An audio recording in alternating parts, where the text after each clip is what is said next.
Programme में जिक्र करेंगे उस वाक़े का जिसने अफगान तालिबान को अब सुपर पावर अमेरिका के लिए भी एक बड़े ख़तरे के तौर पर लाकर खड़ा किया है, जिसकी बाज़गश्त अब पूरे अमेरिका में सुनाई दे रही है। गुज़श्ता रोज़ वाइट हाउस की सिक्योरिटी पर मामूर नेशनल गार्ड के 2 एहलकारों को गोलियां मारने का वाक़ा पेश आया, जिसमें अमरीकी हुक्काम के मुताबिक 29 साला अफगान शहरी रहमानुल्लाह लखनवाल मुलव्विस है, जो 2021 में अमरीका आया था। रहमान ने 2024 में पनाह की दरख्वास्त दी थी, जो अप्रैल 2025 में ट्रंप इंतजामिया ने मंजूर की। अमरीकी सदर डोनाल्ड ट्रंप ने वाक़े को दहशतगर्दी करार दिया है, जबकि अमरीका ने अफगान शहरियों की इमिग्रेशन की तमाम दरख्वास्तें गैर मुअय्यना मुद्दत के लिए रोक दी हैं।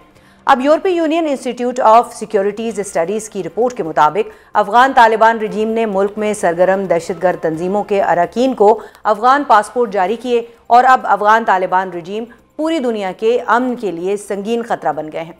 जबकि अगर वाशिंगटन की बात की जाए तो वहाँ पर फायरिंग का वाक़या एक बड़े आलमी पैटर्न का हिस्सा दिखाई देता है, जहाँ अफगान नजाद नेटवर्क्स दोबारा सरगर्म हो रहे हैं। अमेरिका में इस हवाले से कितनी तशवीश पाई जा रही है, इस हवाले से गुफ्तगू करने के लिए हमारे साथ अमेरिका से मौजूद हैं सदर डोनाल्ड ट्रंप के मुशीर साजिद तारर साहब। अस्सलाम वालेकुम साजिद तारर साहब।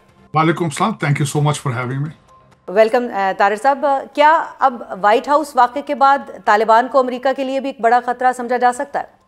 मुसलसल मैं ये कहना चाहूंगा कि मैं 3 इलेक्शंस जो डोनाल्ड ट्रंप साहब के थे, तीनों दफा उनके साथ ट्रैवल करता रहा हूं। बिलखसूस अब इस कैंपेन की बात की जाए तो वो मुसलसल जो विड्रॉल था बाइडेन एडमिनिस्ट्रेशन का, उसको क्रिटिसाइज करते थे क्योंकि उसकी वजह से हमारा पेंटागन डिमोरलाइज था। और बिलखसूस जो असला वहां पे छोड़ के आए, आपने देखा है कि वो मुख्तलिफ दहशतगर्द ग्रुपों को बेच दिया गया है, उसका कोई पता नहीं कि वो कहां पे है। और सबसे बड़ी बात यह है कि क्रिटिसाइज किया जाता था जिस तरीके से आपने देखा होगा कि पूरी दुनिया के मंजरनामे पे वो जहाजों की तस्वीर थी जहां पे ये लटक लटक के अफगानी आते रहे। रिपब्लिकन पार्टी उस वक्त भी इस चीज को क्रिटिसाइज करती रही कि इनको बगैर किसी वेटिंग प्रोसेस, बगैर किसी इन्वेस्टिगेशन के जो नजर आया एयरपोर्ट के आसपास उठा के उसको यहां लेके आए गए। मुसलसल क्रिटिसाइज कांग्रेस में रिपब्लिकन मेंबर्स करते रहे, लेकिन पिछले 12 साल अमेरिका अपने होशो हवास में नहीं था। मैं बताना चाहूंगा 8 साल ओबामा के और फिर 4 साल ओबामा के, क्योंकि जो बाइडेन एक बहुत ज़ईफ प्रेसिडेंट थे, उनको कोई पता नहीं था कि किस चीज पे साइन करने हैं, कहां पे नहीं करने। 12 साल इस वक्त जो दुनिया में जितने मसाइल हैं उनके पीछे 12 साल की अमेरिकन इंटरनल और वीक फॉरेन पॉलिसी जो है उसका हिस्सा है। वो तो ठीक है तारर साहब, वो तो ठीक है, लेकिन अब अमेरिका एक मेस यहाँ पर छोड़ गया अफगानिस्तान में, जिसका एहसास भी अमेरिका को पूरी तरह से हो रहा है। और इस बात का इजहार जो है वो सदर डोनाल्ड ट्रंप मुसलसल कर रहे हैं, और आपने भी इस बात की निशानदेही की कि आपके साथ भी बात उनकी होती रही है। तो अब ये जो बंदर के हाथ में वो ये दे के चले गए हैं खिलौना, तो अब इसका क्या इलाज करेंगे? अब इसके ऊपर कोई लायामल बनाया गया है ट्रंप इंतजामिया की जानिब से मुस्तकिल? डेफिनेटली देखें, एक तो डोनाल्ड ट्रंप साहब मुसलसल इस चीज का इजहार करते रहे हैं कि बाग्राम एयर बेस जो है वो हमें वापस चाहिए, हमने बहुत ज्यादा पैसा लगा के उसको बिल्ड किया है। और दूसरा, जिस तरह के ये तालिबान, बताना ये चाहूंगा, तालिबान एक ग्रुप का नाम नहीं है, ये मुख्तलिफ किस्म के ग्रुप हैं जो डॉलर हंगरी, मनी हंगरी, इन्होंने बहुत पैसा बनाया रशिया के दौर में, वो अब ये भूल नहीं पा रहे। ये दुनिया के लिए एक मुसलसल खतरा है। 40 साल मुत्तकी साहब कराची में रहे, हमारे मुल्ला याकूब भाईजान जो है कराची में रहे, और आज आपको पता है किस तरीके से ये भारत के गीत गा रहे हैं। मैं ये बताना चाहूंगा कि ना सिर्फ ये अपने लिए खतरा है, पैसे बनाते हैं, दोहा, कतर, सऊदी अरेबिया में, टर्की में जायदादें बनाते हैं, और ये मुसलसल इस वक्त डोनाल्ड ट्रंप साहब मुसलसल इस चीज का के बारे में परेशान हैं कि वो असला जो है, इन्होंने बल्कि हुकूमत पूछ चुकी है कि आपने असला किन किन ग्रुपों को बेचा है, वो कहाँ है। तो दर हकीकत घेरा तंग होगा। घेरा तंग आपने देखा होगा किस तरीके से ये वबाले जान बन चुके हैं पाकिस्तान के लिए, किस तरीके से ये मुसलसल भारत की एक प्रॉक्सी वार लड़ रहे हैं। तो दर हकीकत अमेरिका पाकिस्तान एक न्यू पार्टनरशिप का आगाज हो चुका है, और बहुत जल्द आप देखेंगे कि इन लोगों को फिर दोबारा अफगानिस्तान से भागना पड़ेगा। लेकिन इस दफा ये कहां जाएंगे? ना ईरान लेगा, ना पाकिस्तान लेगा, ना दुनिया की और कोई जगह इनको लेगी। अब ये this is a very critical moment right now.